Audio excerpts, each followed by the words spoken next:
What happens when one of America's most respected news anchors decides he's had enough of carefully crafted royal narratives and polished PR responses? What happens when years of diplomatic journalism suddenly give way to raw, unfiltered questioning that leaves a duchess speechless on live television? You're about to find out. What unfolded on Good Morning America wasn't just an interview, it was a masterclass in journalistic integrity that left viewers across the nation stunned. If you think you've seen heated television before, you haven't seen anything yet. George Stephanopoulos sat across from Meghan Markle in the pristine Good Morning America studio. Morning light streamed through the windows, creating what should have been a picture-perfect setup. The cameras were rolling. Millions of viewers tuned in. What began as a routine promotional appearance was about to become something entirely different. George had his notes ready, his questions lined up, but something in his demeanor suggested this wouldn't be the softball interview everyone expected. "Meghan, thank you for joining us this morning," George began, his voice carrying the authoritative tone that made him a household name. "I want to start with something I think our viewers are curious about. You've spoken extensively about your experiences, your struggles, your truth, as you call it. But I have to ask, when you look back at some of the statements you've made, particularly about certain members of the royal family, do you ever question whether your perspective might have been influenced by the emotional state you were in at the time?" Meghan's smile faltered slightly, a flash of surprise crossing her face. This wasn't the gentle warm-up she expected. "I'm sorry, George, but I'm not sure what you're implying. My truth is my truth, and I've been careful to only speak about my lived experiences." George leaned forward slightly, his pen tapping against his notepad. "Your lived experiences, yes, but lived experiences can be subjective, can't they? We've all been in situations where our emotions, stress levels, or mental state colored our memories. Have you considered that possibility regarding some of the serious allegations you've made?" The studio seemed to grow quieter. Meghan's posture straightened, her hands clasping together with tension. "George, I think what you're doing here is exactly what I experienced within the institution. You're suggesting my memories, my experiences of racism, of being silenced, of having my mental health concerns dismissed, are just products of an emotional state rather than real events that happened to me." "I'm not gaslighting anyone, Meghan," George replied, his tone steady but edged. "I'm asking questions responsible journalism requires. You've made serious accusations with real consequences for real people. The public has a right to understand the foundation of those claims. So let me be more direct. When you spoke about concerns over Archie's skin color, you never named the person who allegedly made those comments. You let speculation run wild. You allowed an entire family to be painted with the brush of racism while keeping plausible deniability. How is that fair?" Meghan's composure began to crack. "Excuse me, are you seriously suggesting I should have named someone and destroyed their life over a private conversation? I was trying to be protective. I was trying to handle this with dignity." "Protective of whom, exactly?" George pressed. "From where I sit, it seems you were protective of your own narrative, but not of the institution you married into, the family you became part of, or the country that welcomed you. You can't make allegations that serious and then hide behind being protective when people ask for accountability." The tension in the studio was palpable. Camera operators leaned in, the usual bustle of the morning show replaced by stillness, as staff realized they were witnessing something unprecedented. Meghan's media training was kicking in as she tried to regain control. "George, you're mischaracterizing what happened. I was asked a direct question in that interview, and I answered it honestly. I didn't set out to hurt anyone, but I also wasn't going to lie about my experiences, just to protect an institution that had failed to protect me." George's laugh was brief and humorless.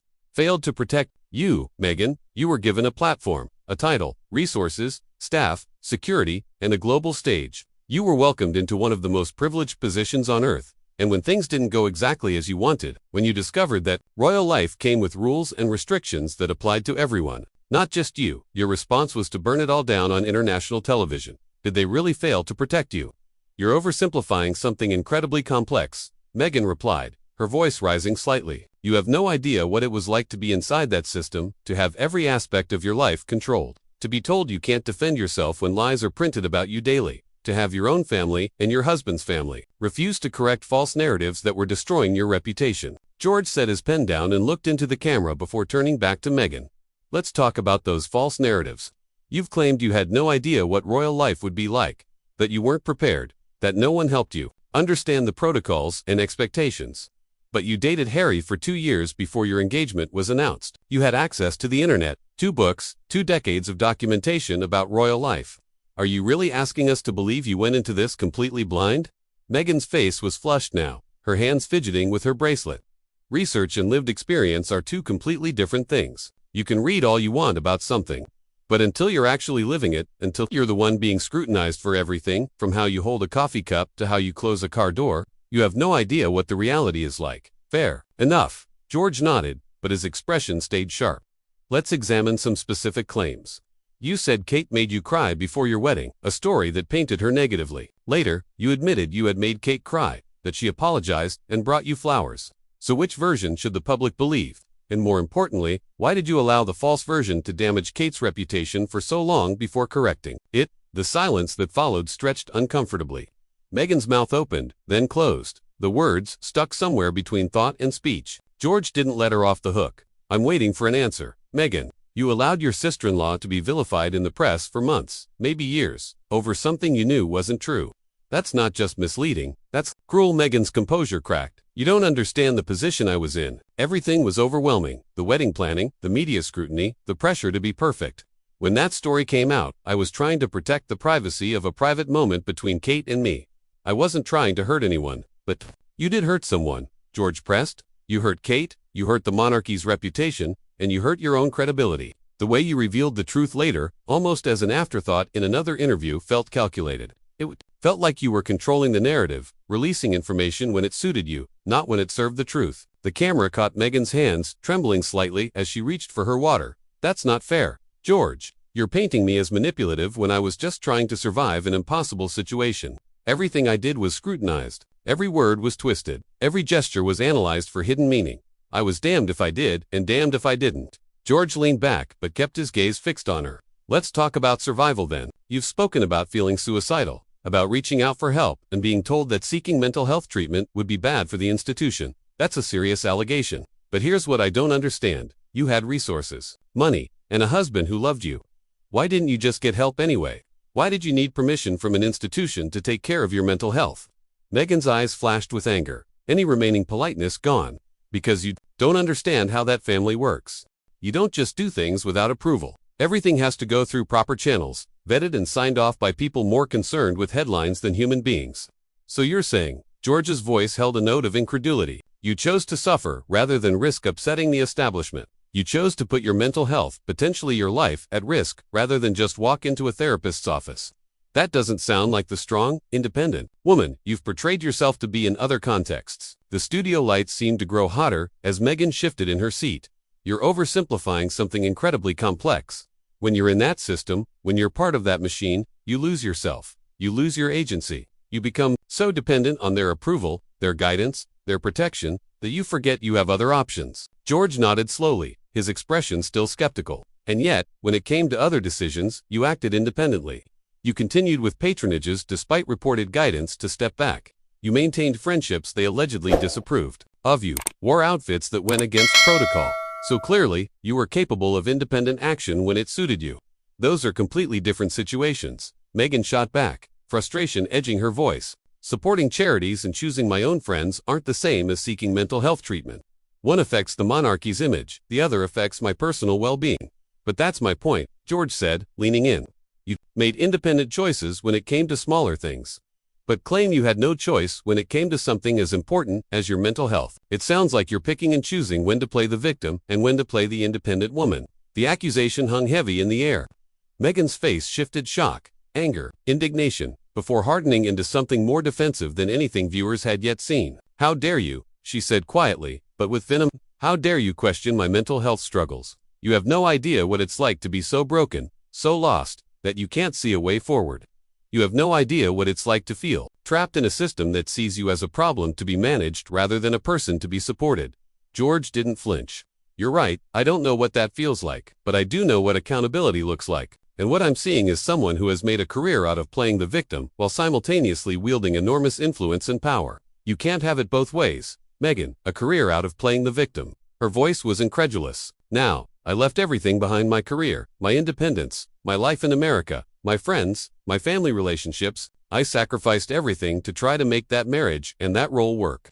And when it became clear it was destroying me, I made the incredibly difficult decision to leave. How is that playing the victim? George tapped his pen against his notepad. In that same deliberate rhythm, you left. Yes, but you didn't leave quietly. You didn't leave with discretion. You left with explosive interviews, a Netflix deal, a book deal, and a campaign to rewrite the narrative of your time in the royal family. You turned your departure into a business opportunity and a PR campaign. That doesn't sound like someone who just wanted to quietly rebuild their life. Camera operators caught every micro-expression, every shift in posture. Meghan's jaw was tight, her shoulders rigid as she fought to keep her composure under the relentless questioning. "We had to tell our story because lies were being told about us," she said through gritted teeth. "We had to set the record straight because the palace was allowing false narratives to flourish while refusing to defend us when we were being attacked unfairly." Set the record straight. George's eyebrows lifted. Or create a new record that better served your purposes. "Because I've noticed something about your storytelling, Meghan. The details change. The story evolves. New elements get added, old ones get dropped. That's not setting the record straight. That's narrative management." The tension in the room had reached its breaking point. Meghan's hands were trembling now, her breathing shallow as it sank in that this interview had turned into something very different from what she had expected. George, sensing her vulnerability, pressed on. "Let me ask you something else, Meghan," he said, his voice carrying the weight of decades in journalism. "You've built your post-royal brand on authenticity, on truth-telling, on being a voice for the voiceless. But I have to wonder, how authentic can someone be when their story keeps changing? How much truth-telling is really happening when key details are omitted or altered depending on what serves your narrative best?"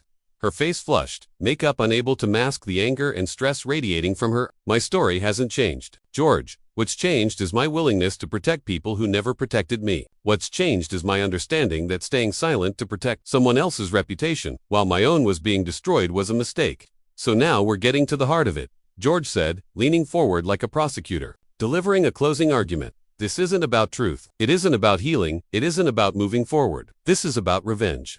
Making sure that if you suffered, everyone else would suffer too." The words hit her like a physical blow. Meghan's mouth fell open, eyes widening with a mix of shock and fury. "Revenge? You think this is about revenge? You think I put myself through years of public scrutiny, criticism, and hatred for revenge?" "I think," George replied, without hesitation, "you put yourself through years of public scrutiny because it was profitable. You discovered that being the victim, the underdog fighting, the powerful institution that story sells, it sells books, Netflix deals, speaking engagements, sympathy. And the more dramatic the story, the better it sells." Meghan stood abruptly, her chair scraping loudly against the floor in the suddenly silent studio. "I don't have to sit here and listen to this character assassination. You invited me here under false pretenses, pretending this would be a normal interview when you had an agenda from the start." George stayed seated, his calm demeanor a stark contrast to her agitation. "I invited you here for an honest conversation, something that seems in short supply whenever you're involved.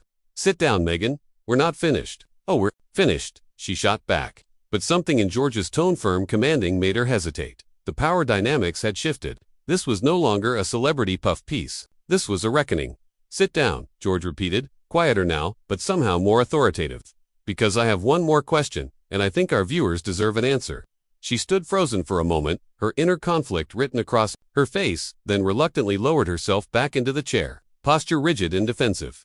"Here's what I want to know," George said, his voice edged with finality. "If everything you've said is true, if you were really as mistreated, silenced, and discriminated against as you claim, why didn't you document any of it? No emails, no recordings, no contemporaneous notes, no witnesses willing to go on record. In an institution with hundreds of employees, countless interactions, endless protocols, how is it possible that your claims of systematic mistreatment left no paper trail at all?" The question lingered in the air, like a sword poised to drop. Meghan's face cycled through confusion, realization, and panic as she recognized the trap she had stepped into. This was no longer about inconsistencies in her account. This was about the core credibility of her entire story.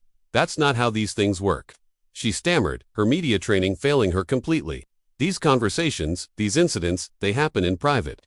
People don't record everything. They don't take notes on every microaggression, every moment of exclusion. But they do take notes on policy decisions," George pressed. "They keep records of official guidance. They document formal requests and responses. You're telling me you asked for mental health support and were officially denied. Yet there's no record of that request or denial in the palace files. You're telling me there were official concerns about your child's skin color. Yet no one recorded what was said or decided." Meghan's hands were visibly trembling now, her voice shrinking and losing confidence. "You're trying to turn this into some sort of legal proceeding when these were personal family matters." "Family matters." George's voice rose for the first time in the interview. "Meghan, you made these allegations on television to millions. You accused the royal family of racism, neglect, and institutional cruelty. You can't claim these were private family matters when you chose to make them public accusations. And when you make accusations of that magnitude, the public has a right to expect proof. The studio was utterly silent, except for the low hum of the cameras and lights. Everyone present seemed to know they were witnessing something unprecedented, the dismantling of a carefully crafted public persona. I have proof, Meghan said quietly, but without conviction. I have my lived experience. I have my truth. George shook his head slowly, almost with pity. Your lived experience isn't proof. Meghan, your truth is not the truth.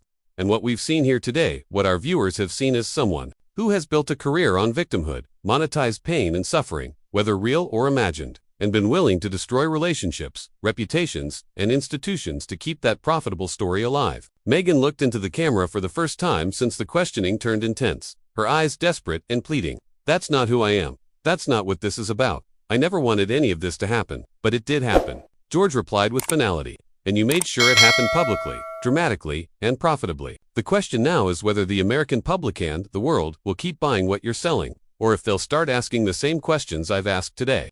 As the interview ended, the cameras caught one last image. Meghan sitting, in stunned silence, her composure shattered, while George Stephanopoulos stared into the lens with the satisfaction of a journalist doing what journalism is meant to do.